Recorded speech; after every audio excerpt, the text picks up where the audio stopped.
इसके लिए तुम्हें क्या करना है, एक तो आप सभी को इसमें जो मात्रक है वो याद करने सारे पूरे चारों चैप्टर के। दूसरा आपको सूत्र याद करने सारे चारों चैप्टर के, नियम याद करने चैप्टर में जितने आ रहे सारे, और परिभाषा जितनी आ रही है वो सारी याद करनी। ये बेसिक चीज़ है।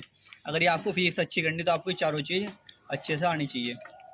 इसके बाद एग्जाम में क्वेश्चन जो बनते हैं इनसे बनते हैं। किस तरह से आते हैं देखो, जैसे ने दिया मात्रक कैसे पूछते हैं। इसने पूछा है लेंस का मात्र, लेंस की क्षमता का मात्रक लिखिए। तो लेंस की क्षमता का मात्रक क्या होता है आपका, डायोप्टर होता है।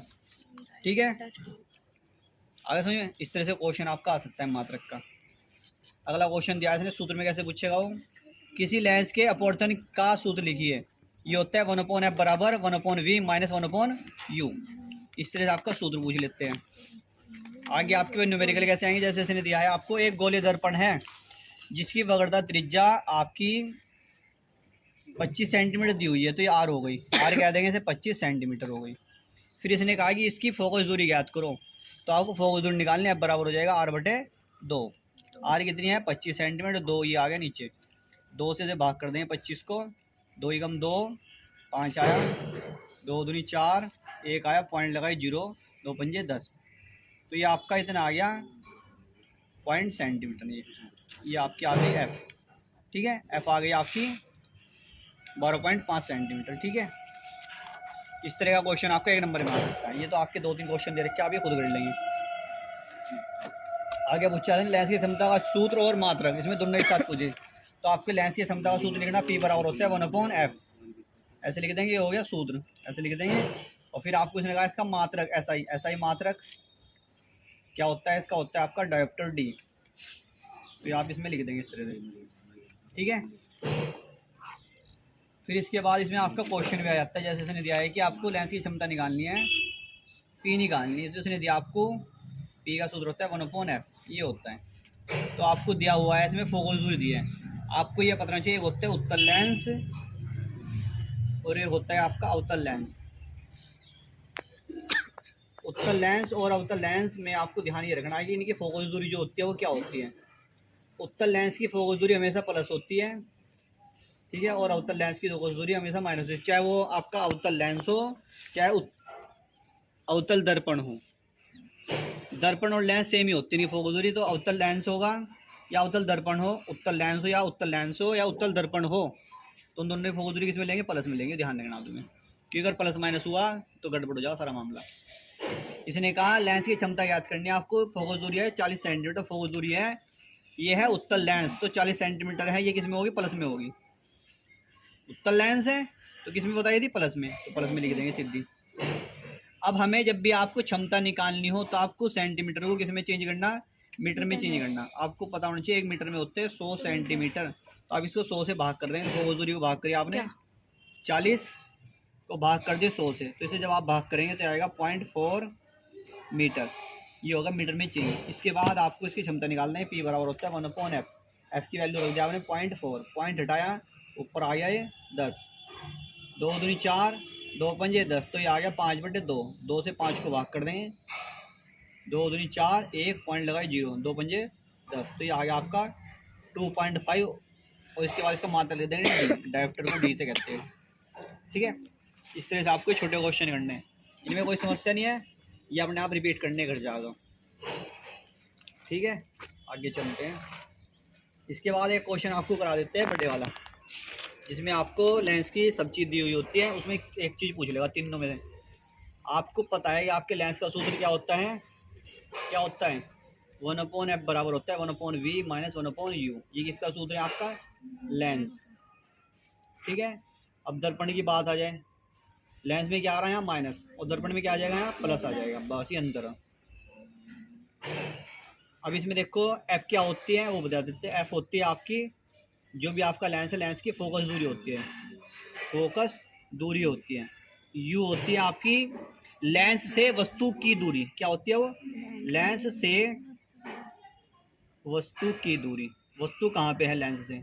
और वी होती है आपकी लेंस से प्रतिबिंब की दूरी। राइटिंग साफ नहीं है, उसमें देख लियो एक बार किताब में अपनी, क्योंकि जब पूरी किताब करनी तो राइटिंग ऐसी आओगी। अब इसके हिसाब से आपके पास एक क्वेश्चन दे देते हैं ऐसा ही, जिसे निकालने में तुम्हें दिक्कत ना हो।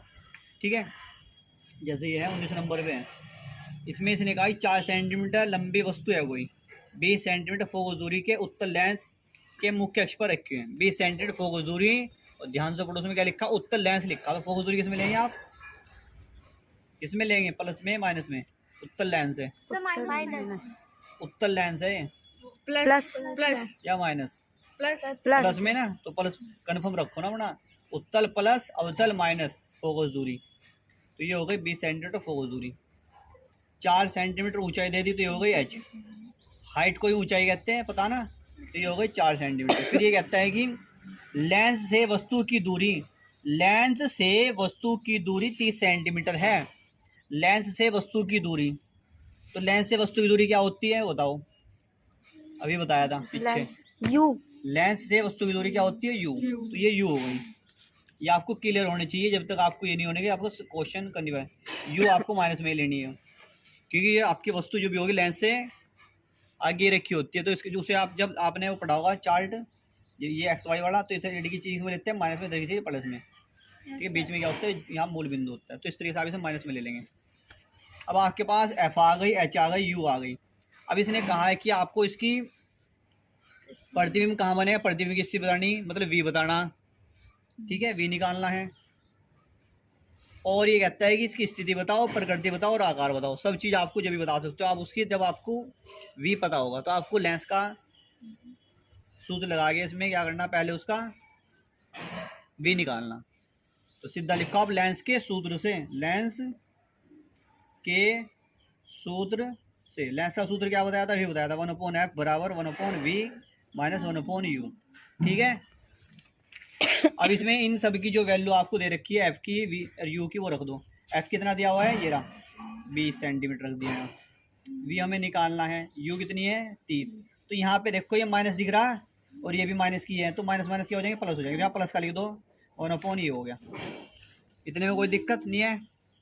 जब आप भी आपने 6, 7, 8 में क्वेश्चन करे होंगे XYZ वाले, तो उसमें आप ये इधर रखते थे और ये इधर रखते थे नंबर। तो ये 1/, ये इधर आ जाएगा आपका, ये आ जाएगा 1/20 में से 1/30 आके माइनस हो जाएगा। और ये वी है यहीं कहीं, ये समझो ये हमने साइड चेंज कर दिया, यहाँ रख दिया और ये इधर आके माइनस हो गया। अब आपको क्या करना, तुम्हारे में अधिकतर गृह विज्ञान वाले हैं, तो आपको टेंशन कम लेनी है। आपको सीधे एलसीएम नहीं लेना, आपको सीधे गुणा करके कर लो। एलसीएम लेने के 2 तरीके होते हैं, एक तो आप इन नंबरों को लिख के एलसीएम निकाल लो, या फिर आप इन दो नंबर में मल्टीप्लाई कर दो, उनके एलसीएम वही आ जाता है। ठीक है, इनकी मल्टीप्लाई और 20 दिया 60, 600 हो गया सीधा। इन दोनों की मल्टीप्लाई करी, यहाँ लिख दिया, इसकी मल्टीप्लाई यहाँ कर दो 30, इसकी मल्टीप्लाई यहाँ करी 20। कोई दिक्कत इसमें, ये नंबर यहाँ आ जाएगा, ये नंबर यहाँ, और इन दोनों गुणा करके आ गया। 4 नंबर का सवाल आएगा, समझ लो तो ढंग से। ठीक है, आ गया। 30 में से 20 गया, कितने बचे 10, तो आ जाएगा 10/600, 0 से 0 गई। आगे चलते हैं, ये 1/v की वैल्यू आ गई आपकी कितनी, 1/60। 1/v बराबर आ गया 1/60।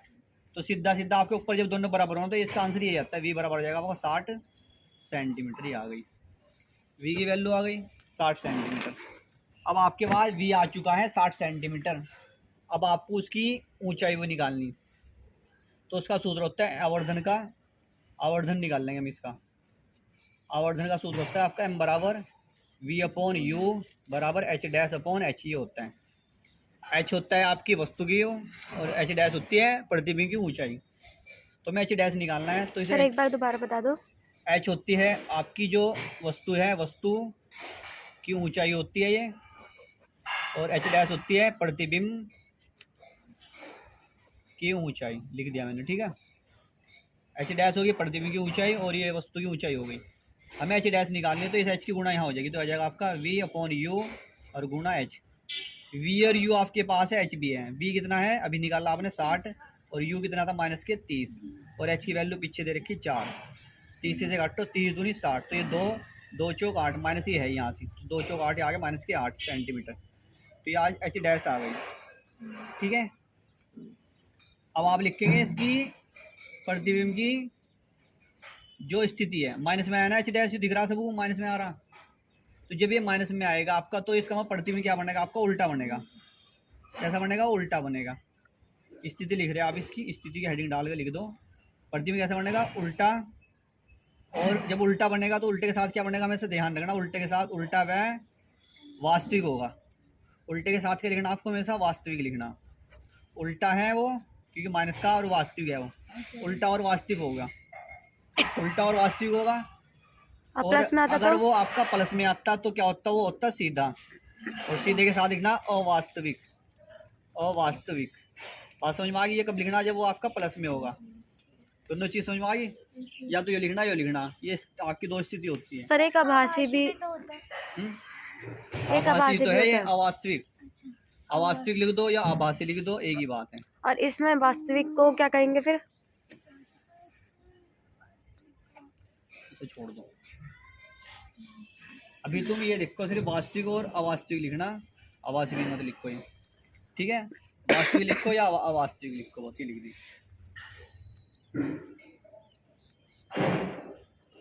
ये आ गया ना? अब इसके बाद आगे चलते हैं। इस चैप्टर में तो आपको यही करने हैं क्वेश्चन आंसर। बाकी आपको इसमें दो नियम दे रखे हैं, एक दे रखा आपको अपवर्तनीय नियम, अपवर्तनीय नियम और परावर्तनीय। अपवर्तनीय क्या होता है, परावर्तनीय, दोनों चीज़ समझ लो। अपवर्तनीय क्या होता है? जब कोई किरण एक माध्यम से दूसरे माध्यम में आ रही है, जैसे आपने कोई कांच का टुकड़ा लिया, ये कांच का टुकड़ा है, कोई किरण यहाँ से इस कांच में आ जाए, तो जब एक किरण, कोई प्रकाश की किरण एक माध्यम से दूसरे माध्यम में प्रवेश करती है तो क्या होती है? उसकी जो स्पीड होगी वो चेंज हो जाएगी, गति चेंज हो जाती है। या तो ये इसके बीच में जो होती है उसे कहते हैं विलंब, या तो विलंब से दूर जाएगी या वो विलंब के पास आएगी, दोनों कारण हो सकते हैं। तो जो वो पास आए या दूर आए तो उसे क्या कहते हैं? आपका प्रकाश का अपवर्तन कहते हैं। ये वो प्रकाश का अपवर्तन, ठीक है, जब वो एक माध्यम से दूसरे में जा रही है। तो इसमें ध्यान देना आपको, दो माध्यम, ये क्या है? ये है वायु, और ये क्या है? ये है आपका कांच। तो वायु से कांच में आ रही तो विलंब की ओर झुक जाएगी वो, ठीक है? इसके आधार पे दो नियम दे रखे आपके, उसे स्नेल का नियम भी कहते हैं। दे रखा आपतित किरण, अपवर्तित किरण और आपतन बिंदु। ये अपवर्तित किरण, आपतित किरण, अपवर्तित किरण, और बीच में आ गया आपका विलंब, तीनों एक ही तल में होते हैं। दूसरा इसका ये साइन आई होता है, कौन? यहाँ से साइन आई, और ये होता है आपका साइन आर, साइन आई, और ये हो गया आर। तो इनका अनुपात क्या होता है? नियतांक होता है। ये आपका स्नेल का नियम होता है, ये भी आपको याद करना, वेरी मोस्ट क्वेश्चन है, ये भी याद करना। फिर आपके पास है प्रकाश का परावर्तन। प्रकाश का परावर्तन, ये रहा प्रकाश के परावर्तन के नियम, ठीक है? ये दिखाई दे रहा आपको दर्पण, ये किरण आई, आपतित किरण जो गई उसे कहते हैं परावर्तन, बीच में होता है आपका विलंब। और जो आपतित किरण कौन बनाएगी उसे कहेंगे आपतन कोण, जो परावर्तित बनाएगी उसे कहेंगे परावर्तन कोण। इसका नियम क्या कहता है? इसका नियम ये कहता है कि आपको जब कोई आपतित कोण और परावर्तन कोण का मान होता है वो दोनों क्या होते हैं? बराबर होते हैं। जैसे ये आपका 60 डिग्री है तो ये भी कितना होगा? 60 डिग्री होगा। दोनों कोण आपस में क्या होते हैं? बराबर होते हैं। दूसरा नियम ये कहता है कि आपतित किरण, परावर्तित किरण और ये तीसरा जो है विलंब, ये तीनों एक ही तल में होते हैं, ठीक है? ये दोनों नियम आपको अच्छे से याद करने हैं। दो नियम हो गए और क्वेश्चन सारे हो गए। इस चैप्टर से आपका 7-8 नंबर का आता है, वो आपको इसमें से निकल जाएगा। आगे समझ में? आगे चलते हैं 10वें पार्ट पे। ये आपका मानव नेत्र के बारे में है। मानव नेत्र से भी आपके क्वेश्चन आते हैं। आपको पता होना चाहिए हमारी जो आंखें होती है वो द्विफोकस की होती है। द्विफोकस की फोकस उन्हें कहते हैं, द्विफोकस भी कह सकते हो, जो दूर और पास देख सकते हैं एकदम से। ऑटो फोकस भी है इसमें, मतलब आप दूर और पास एकदम से देख सकते हो, ठीक है ना? तो इसमें आपको ध्यान यही रखना कि आपको कहाँ पे प्रतिबिंब बन रहा है, दूर की दूरी कितनी है, पास की कितनी है। आपके 3-4 क्वेश्चन है आपके बारे में आते हैं। जैसे इसने 35 नंबर का क्वेश्चन दिया आपको, ये मानव नेत्र के प्रतिबिंब किस भाग पर बनता है? रेटिना पर बनता है। हिंदी में कहते हैं साहब दृष्टि पटल। ये बहुत आता है, कभी टिक मार में आता है, कभी 1 नंबर में आता है, आप देख लेंगे इसे। फिर आपको पता होना चाहिए कि मानव नेत्र की जो पास की दूरी होती है और दूर की दूरी होती है। निकटतम बिंदु होता है आपका 25 सेंटीमीटर पर और दूर का बिंदु होता है आपका अनंत पर, ठीक है? सामान्य नेत्र की न्यूनतम दूरी जैसे 2016 में आया है तो इसमें कितनी होती है? 25 सेंटीमीटर। फिर इसने कहा स्वस्थ नेत्र की दूर बिंदु कहाँ होता है? अनंत पर होता है। आप देखो दूर तक कहीं तक देख सकते हो। तो वो क्या हुआ आपका? दूर का बिंदु अनंत तक हुआ और पास का दूर हुआ आपका 25 सेंटीमीटर तक। ये नॉर्मल स्थिति में जब आपकी आंखें बिल्कुल ठीक ठाक है। अगर इसमें कुछ परिवर्तन हो जाए तो उसके बाद आपकी बीमारी आ जाती है दो। एक होता है निकट दृष्टि दोष, एक होता है दूर दृष्टि दोष। वो भी आपके कोर्स में है, ठीक है? हाँ, अभी दिखाते हैं आपको। जैसे निकट दृष्टि दोष है, नाम से पता निकट, मतलब कुछ चीज निकट आ रही। क्या चीज निकट आएगी? आपका प्रतिबिंब निकट बनने का मतलब आपका प्रतिबिंब कहाँ बनता है? रेटिना पर बन रहा। नॉर्मल स्थिति में रेटिना पर बनता है, पता चल गया था। है ना। जब वो रेटिना से पहले आ जाए, मतलब आपका जो प्रतिबिंब बनना वो कहाँ बनने लगे, रेटिना से पहले बनने लगे, तो निकट आ गया प्रतिबिंब, तो उसे कहेंगे निकट दृष्टि दोष। होता क्या है इसमें, आपको निकट दृष्टि दोष में आपको जो 25 सेंटीमीटर है ना उससे आगे की वस्तु आपको दिखाई देनी बंद हो जाएगी। दोष का नाम तो निकट दृष्टि दोष, पर दिखने का नहीं क्या, दूर की वस्तु दिखने की। समझ में आए क्लियर। फिर क्या करेंगे, इस बिंदु को यहाँ लाना पड़ेगा रेटिना पर, तो उसे रेटिना पर लाने के लिए आप इसमें यूज करते हैं अवतल लेंस। तो आपको याद होना चाहिए कि निकट दृष्टि दोष को निवारने के लिए हम किसका इस्तेमाल करेंगे, अवतल लेंस का। ठीक है, तो आपको बीमारी पता होनी चाहिए निकट दृष्टि दोष और उसका निवारण पता होना चाहिए, आपको याद करना। निकट समझ में आ गया, निकट में पास आया था, दिखाई नहीं दिया दूर की वस्तु। इसका उल्टा कर दो, दूर दृष्टि दोष क्या होगा, बिंदु पहले रेटिना से आगे चला जाएगा, मतलब बिंदु कहाँ बढ़ना चाहिए था, वो जो प्रतिबिंब और रेटिना पर बढ़ना चाहिए उससे आगे निकल गया, है ना। तो यह हुआ आपका दूरदृष्टि दोष हुआ। इस दोष में होता है क्या है, इसमें आपको पास की वस्तु दिखनी बंद हो जाएगी। जैसे आप पढ़ रहे हैं ना यहाँ से इस टाइम 25 सेंट दूरी तक होते लगे, तो दिखनी आपको धुंधला दिख शुरू हो जाएगा, तो ये आपका होगा दूरदृष्टि दोष। मतलब नाम से ही उल्टा कर लो उसका, दूर वाले में पास कन दिखने का और निकट वाले में दूर कन दिखने का। इसमें किसका इस्तेमाल कर रहा था, अवतल का, उसमें किसका करेंगे, उत्तल का। दोनों दोष याद, बिल्कुल बढ़िया तरीके से बस। फिर इसमें आपके पास है क्वेश्चन, जो 5-6 क्वेश्चन ऐसे जो कारण वाले हैं, वे आपको याद करने। आपके पेपर में एक क्वेश्चन जरूर आएगा कारण वाला। कैसे कारण वाले, जैसे इसने कहा कि तारे क्यों टिमटिमाते हैं, तारे ग्रह क्यों नहीं टिमटिमाते हैं, अंतरिक्ष से आकाश नीला की अपेक्षा काला क्यों दिखाई देता है, खतरे के निशान लाल क्यों होते हैं, टिंडल प्रभाव क्या है, ठीक है, और इंद्रधनुष की प्रक्रिया को समझाइए, प्रिज्म में कैसे घटना होती है ये बताइए। तो आपके 6-7 क्वेश्चन ऐसे जो आपको याद होने चाहिए। इन सबसे पहले प्रिज्म पे आ जाते हैं। प्रिज्म क्या करता है, सफेद प्रकाश की किरण को प्रिज्म से गुजारते हैं।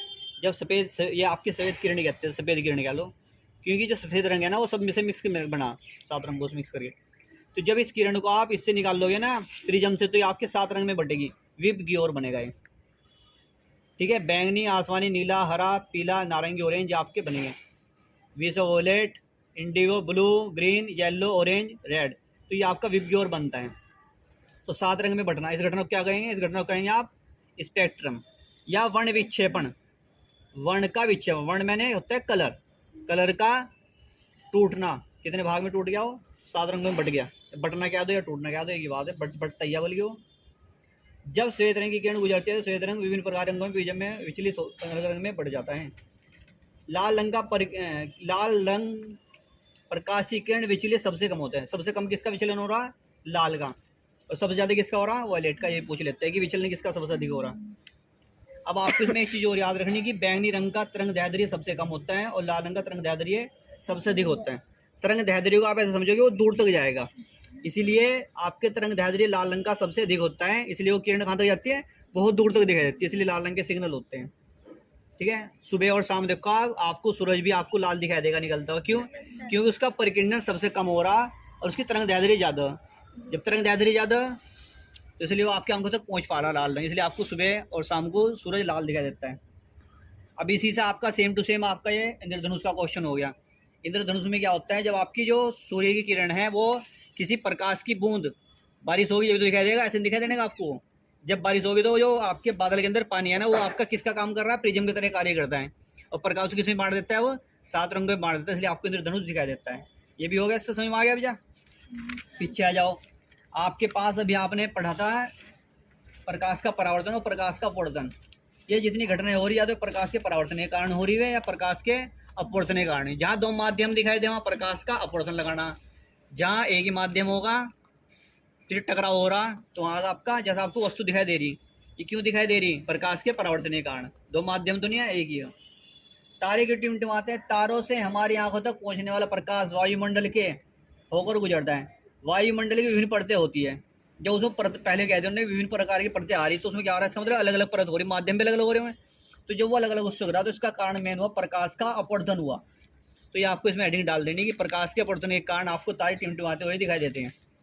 ठीक है, खतरे निशान लाल क्यों होते हैं सर, अपवर्तन या परावर्तन के कारण? अपवर्तन, अपवर्तन के। हाँ, परावर्तन तो आपको वस्तु दिखाई दे रही।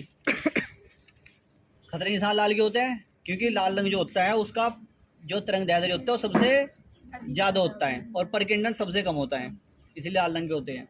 ठीक है, सारे क्वेश्चन पढ़ लेना ध्यान से। टिंडल प्रभाव ने 9th में पढ़ रखा।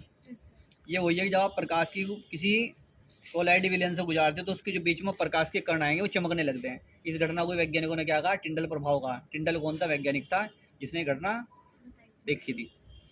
ठीक है, इस तरह से आया समझ में। ये 2 चैप्टर आपके उसके थे, सिर्फ आपके प्रकाश के संबंधित वाले। ठीक है, इन दोनों अच्छे से याद करना है। फिर इसके बाद आते हैं विद्युत पे। इसमें आपको क्या करना, इसमें अभी आपको वही सिस्टम है, मात्रक याद होनी चाहिए और सूत्र याद होने चाहिए। इस चैप्टर से मात्रक बहुत पूछे जाते हैं। विद्युत धारा का मात्रक एम्पियर होता है, विभवांतर का ऐसा ही मात्रक आपका वोल्ट होता है, प्रतिरोध का मात्रक ओम होता है, 1 किलो वाट में कितने जूल होते हैं? 3.6 गुणा 10⁻6 जूल होते हैं। 1 नंबर वाले क्वेश्चन तो आपको सारे याद होने चाहिए। भारत में परिवर्तित धारा की जो आवृत्ति होती है वो 50 हर्ट्ज होती है, ये आपको याद होनी चाहिए। बैटरी और ये सिंबल याद होनी चाहिए इस चैप्टर के। कि सिंबल भी पूछ लेता है कि ये बैटरी है तो उसका सिंबल क्या होगा। बैटरी का सिंबल होता है प्लस माइनस वाला, और प्रतिरोध का ये आप सवाल में यूज करोगे। अभी सर्किट वाले सवाल करेंगे। ये आपको छोटे छोटे क्वेश्चन सारे ही याद करने इसलिए, क्योंकि आपके पेपर में लगभग 30 नंबर के छोटे क्वेश्चन है, तो छोटे तो याद हो तो वैसे ही बढ़िया नंबर आ जाएंगे। फिर इसके बाद इसमें आपके आते हैं छोटे क्वेश्चन, पहले वही कर लेते हैं न्यूमेरिकल। जैसे इसमें क्वेश्चन है आपका ये दिया हुआ 22 नंबर पे। इसने कहा है कि 5 कूलाम आवेश को ले जाने में कितना कार्य करना हो। एक तो वी दे रखा, वी कितना दिया? 15 वोल्ट दिया, और क्यू होता है चार्ज आपका 5 कूलाम दिया। तो इसने कहा कार्य निकालना, डब्ल्यू बराबर होते है क्यू गुणा वी। तो 15 गुणा 5, 15 पंजे 75 जूल आ गया आपका मात्रक। जितने भी कार्य होते हैं सबका मात्रक ये जूल होता है, और ऊर्जा जितनी होती है उनका मात्रक भी जूल ही होता है, ये ध्यान रखना। छोटे क्वेश्चन तो ऐसे हो गए। एक क्वेश्चन आपके आ जाते हैं, जैसे दिया हुआ आपको 5 नंबर पे, बहुत अच्छा क्वेश्चन है। एक बल्ब है जिसमें 100 वाट और 200 वोल्ट लिखा हुआ। 100 वाट है और 200 वोल्ट लिखा हुआ, तो ये पता होना चाहिए क्या होते हैं। जो आपका वी है ये वो हो गया, वाट वाला आपका पी हो गया। फिर आपको निकालना है इसमें आर, प्रतिरोध पूछा उसने, तो आर होता है, आर बराबर होता है सूत्र आपका वी स्क्वायर अपॉन पी। तो वी की वैल्यू कितनी है? ये रही 200। तो 2 स्क्वायर मतलब 2 बार लिख दो साहब, 2 बार लिख दिया स्क्वायर वाले को। पी का मान 100, 100 से घटता से 2, 200 दूनी 400 ओम आ गया इसका मात्रक आर का। आर यानी आर प्रतिरोध, और पी मतलब आर मतलब पी मतलब ये इसकी है जो पावर है इसकी, शक्ति। शक्ति। ठीक है, ये आपको करना है इसमें छोटे क्वेश्चन तो ये हो गए। ठीक है, निशान लगे हुए है, जिसने नहीं लगा रखा आप उसमें एक दूसरे के मॉडल से लगा लेंगे। ओम का नियम पढ़ लेना। ओम का नियम क्या होता है? आपका जो धारा होती है और जो विभवांतर होते हैं उनका जो ये अनुपात है, इसके अनुक्रमानुपात होती है। आई अनुक्रमानुपात होता है वी के। तो जब आप इसे निकालेंगे तो वी अपॉन आई बराबर आ जाएगा, इसका अनुपात नियतांक होता है, मतलब निश्चित रहेगी नहीं मान।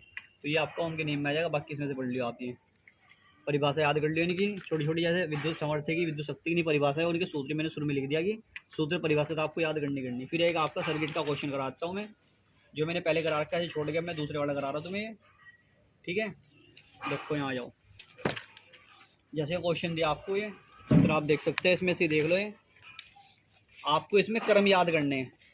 2 क्रम बताए थे आपको, जैसे ये है, एक सर्किट ऐसे हैं और फिर इसके नीचे दूसरा ऐसे हैं और फिर ये इसके नीचे तीसरा है। ठीक है, इस तरह से ये R1 क्या लाएगा, ये R2 और ये R3।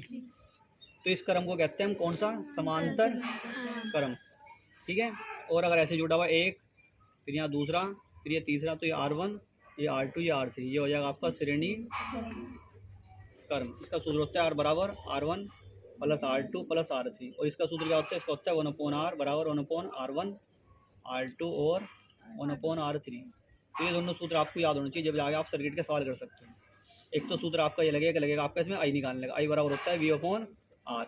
आई मतलब आई मतलब धारा, आर मतलब प्रतिरोध, और वी मतलब विभवांतर। ठीक है, तो इनसे हम सर्किट के सवाल करेंगे, सवाल करके दिखा रहा हूँ, बाकी तुम्हें घर प्रैक्टिस करनी है। 21वां क्वेश्चन है ये। इसमें देखो ये और ये और ये, तो आप इसमें सीधा लिखो 5 ओम व 5 ओम। ये दोनों पहले इसमें कर लेते हैं दोनों को। ये कौन सा क्रम है? ऊपर नीचे वाला, इसे कहते हैं समांतर क्रम। समांतर क्रम में जोड़ने पर तो ये आप निकाल लेंगे इसमें आर 1/R डैश कर लो इसे, तो 1/5 1/5 दोनों में 5 है। जब दोनों सेम होंगे फिर मल्टीप्लाई करने जोड़ने, फिर तो 5 ही लिख दो। ऊपर के जो है तो सेम टू सेम रहेंगे। ये आपका विनिका ही रूल होता है। 2/5 आ गए 1/r डैश। तो जब आप r डैश निकल लेंगे उल्टा हो जाएगा, आपका 5/2 हो जाएगा। ठीक है, आपके आ गया r डैश। ऐसे ही आप इस वाले में निकाल लो। 5 ओम व चोम को समांतर क्रम में जोड़ने पर तो ये भी आ जाएगा आपका r डबल डैश कर दो इसे 1/5 इसका आंसर भी आ जाएगा वही 2/5 आ जाएगा 5/2 1/r डबल डैश। अब आपको इन दोनों जोड़ के एक बन गया, इन दोनों जोड़ के एक बन गया। देखो कैसे बनेगा, देखो ये ऐसे हो जाएगा। एक यहाँ आ गया, इन दोनों जोड़ के एक ये, तो ये कितना आया आपका 5/2 आया, ये भी आया आपका 5/2 ओम। अब इन दोनों को आप किस में जोड़ दो, यहाँ निकालना है कुल प्रतिरोध। कुल प्रतिरोध आपका आ जाएगा, इसमें लिख देंगे आप श्रेणी क्रम में जोड़ने पर, तो ये आ जाएगा आपका r बराबर r dash plus r double dash. ये 5/2 प्लस 5/2 2 कॉमन आ गया, ऊपर के प्लस लिख दो 5 + 5 5 और 5 10 2 5 या 10। तो आर कितने आगे इसके 5 ओम आ गया। इस तरह आपको कुल प्रतिरोध निकालना। इसमें खाली प्रतिरोधी पूछ रखा था, इसमें प्रतिरोध निकालना। जिसमें आपकी धारा पूछा उसमें धारा भी निकालनी पड़ेगी। ठीक है, मान लेते हैं इस चित्र में यहाँ पे धारा दे रखी इसने, इसकी 24 वोल्ट दे दी। कितनी दे दी है, 24 वोल्ट दे दी। तो ये हो जाएगा आपको 24 वोल्ट, आपका वी हो जाएगा ये 24 वोल्ट। आर कितना आया 5 ओम आया, तो इसका आपको आई निकालना। आई बराबर होता है V/R, तो 24/5 आ जाएगा ये वो। हाँ 24/5, 5 से भाग कर लो, 5 चौक 20 और 5 अट्ठे 40, तो ये आई आ जाएगी 4.8 एम्पियर। धारा का मात्रा क्या होता है एम्पियर। इस तरह से आप ये करेंगे। ठीक है, और क्या करना आपको इसमें, ये सवाल कर लेने, सर्किट वाले निशान लगे हुए 1-2 टाइप के आप कर लेना। जो निशान लगा रखे बस इतना कर लियो तो नहीं बोलो तुम्हारे लिए। इसके बाद है 12वां चैप्टर। इसमें आपको चुंबक के बारे में पढ़ना। चुंबक के बारे में आपको चुंबक के गुण पता होने चाहिए। सबसे मेन क्वेश्चन तो ये, छोटे छोटे क्वेश्चन तो आप ये कर ही लेंगे सारे, इस चैप्टर के सारे करने। चुंबक के गुण सबसे मेन क्वेश्चन है इसका। चुंबक के गुण क्या होते हैं, चुंबक के गुण, चुंबक जो बाहर होती है उसमें आपके इस तरह से चुंबक होती है। ये एन है, ये ऐसे 2 पोल होते हैं, नॉर्थ पोल और साउथ पोल। चुंबक का गुण यही है कि आपकी जो बाहर, जब चुंबक के बाहर क्षेत्र होगा उसे कहेंगे चुंबकीय क्षेत्र। चुंबकीय क्षेत्र में जो चुंबक की दिशा होगी वो, चुंबकीय जो रेखाएं हैं उनकी दिशा होगी वो नॉर्थ से साउथ की ओर होगी। बाहर इधर जाएगी नॉर्थ से साउथ की ओर। और जब चुंबक के अंदर देखेंगे आप ऐसे, तो साउथ से नॉर्थ की ओर होगी। तो चुंबकीय क्षेत्र की रेखा हो गया, गुण हो गया। ठीक है, दूसरा गुण ये होता है कि वो एक दूसरे को कभी नहीं काटती। क्यों नहीं काटती, क्योंकि अगर एक दूसरे को काट देगी तो वो 2 दिशाओं से ज़्यादा हो जाएगी, जो कि असंभव होता है। ठीक है, 2 गुण हो गए। तीसरा गुण ये हो गया आपका कि ये जो स्पर्श रेखाएं हैं वो दिशाओं को दर्शाती है नॉर्थ से साउथ की ओर। ठीक है, ये आपको मेन गुण आपके याद रखने। और इसमें आपके 2 नियम आपको मैंने बताए थे। एक बताया था फ्लेमिंग का नियम दाएं हाथ का, एक बताया था बाएं हाथ का। ठीक है, आप इन्हें शॉर्टकट में याद रख सकते हैं। क्या बताया था इसका, ये आपका है दाएं हाथ का नियम है। दाएं हाथ, दाएं हाथ कौन सा होता है सर? लेफ्ट होगा राइट, ये होगा आपका लेफ्ट राइट। राइट। ठीक है, लेफ्ट को कहते हैं बायां, ये हो गया आपका लेफ्ट और ये होगा आपका राइट। ठीक है, इसमें सूत्र बना लो, ब से बल, चू और धा। बचूधा किसका है, ये है आपका बाएं हाथ वाले का। बाएं हाथ का होगा बचूधा, ब से बाया, ब से बचूधा। ब से बनेगा आपका बल अंगूठा, च से चुंबकीय क्षेत्र और ध से धारा। तो मतलब इन तीनों को दर्शाते हैं। आपको इसमें लिखना भी यही होता है। यदि हम अपने बाएं हाथ के अंगूठा और पास वाली दोनों उंगलियों के इस प्रकार एक दूसरे के लंबवत फैलाते हैं, तो अंगूठा चुंबकीय बल और तर्जनी बे उंगली हमारी चुंबकीय क्षेत्र को, और जो तीसरी उंगली होगी वो क्या कहलाएगी, आपके विद्युत धारा को दर्शाती है। ये लिखा हुआ ना, अंगूठा क्या दर्शा रहा है आपको, चुंबकीय क्षेत्र को, दूसरी उंगली विद्युत धारा को दर्शाती है। बस यही लिखना है इसमें बचूधा। और इसमें लिख दो आप ग से गति आ जाए, ग चू धा। ग से क्या हो जाएगी, चालक की गति। वहाँ जोड़ लियो, चालक सब में जोड़ लियो। चालक पर बल, चालक का चुंबकीय क्षेत्र, चालक की विद्युत धारा, सब में चालक लगा दियो। चालक की गति, चुंबकीय क्षेत्र और विद्युत धारा, दोनों याद हो जाएंगे नियम। इन दोनों में से एक नियम जरूर आता है पेपर में, इसलिए दोनों नियम आपको याद होने चाहिए। चुंबक के गुण, दाएं हाथ का नियम, बाएं हाथ का नियम आपको याद करने हैं। ठीक है, एक सवाल ये कर लियो, इसमें भाग करनी कुछ नहीं है, उत्तर आ जाएंगे तुम्हारे, अपने आप कर लियो। फिर इसमें आपको क्या करना, इस चैप्टर में आपको एक क्वेश्चन वेरी मोस्ट है, क्योंकि तुम्हारे पास पिछले साल 2 चीज़ होती थी, विद्युत मोटर, विद्युत जनरेटर होता था। इस साल सरकार ने विद्युत मोटर तो काट दिया इन्होंने, बचा क्या, विद्युत जनरेटर बचा। इसका तो ये क्वेश्चन अब जा 101% हो गया अब, ये आपको याद करना ही करना। इसमें आपको चित्र याद करना है इसके बारे में, इसके जो जो पार्ट है इसके अंदर 3-4 इनके नाम याद करना और ये कार्यविधि याद करनी। हाँ, एक आधी यूट्यूब पर वीडियो देख लियो उसकी। विद्युत धारा बना के भी आना है, हाँ, ये चित्र बनाना आपको, इसमें कुछ नहीं है, क्वेश्चन आएगा तो क्वेश्चन तो आएगा ही। आएगा ही। हाँ। और ये 101% विद्युत फ्यूज पढ़ना। विद्युत फ्यूज क्या होता है, घर में शॉर्ट सर्किट को बचाने के लिए होता है। शॉर्ट सर्किट को हिंदी में कहते हैं लघु पतन। क्या कहते हैं हिंदी में उसे, लघु पतन। इसमें टिप्पणियां दे रखे छोटी छोटी, आपके इसमें से याद कर लेंगे आप, क्योंकि पिछले साल बोर्ड में आया था लघु पतन किसे कहते हैं। लघु पतन इंग्लिश हिंदी में कहते हैं उसे लघु पतन, अंग्रेजी में कहते हैं शॉर्ट सर्किट। जब आपका अर्थ और फेस जो मिल जाएंगे तार, तो उसे कहते हैं, थोड़ी देर के लिए लाइट भाग जाएगी, तार पिघल जाएगा वहां से, तो उसे कहते हैं आप लघु पतन। इससे बचने के लिए आप क्या करेंगे, उसमें घरों में हम विद्युत फ्यूज का यूज करते हैं। इसका आज लेटेस्ट रूप है आपका MCB, magnet circuit breaker. Magnet circuit breaker. Hello, magnet उसमें फील्ड हो जाता है, वो टूट जाता है वहाँ से, वो है। ठीक है, ये आपकी पूरी फिजिक्स थी, इसे आप अच्छी से तैयारी कर लेंगे। ओके।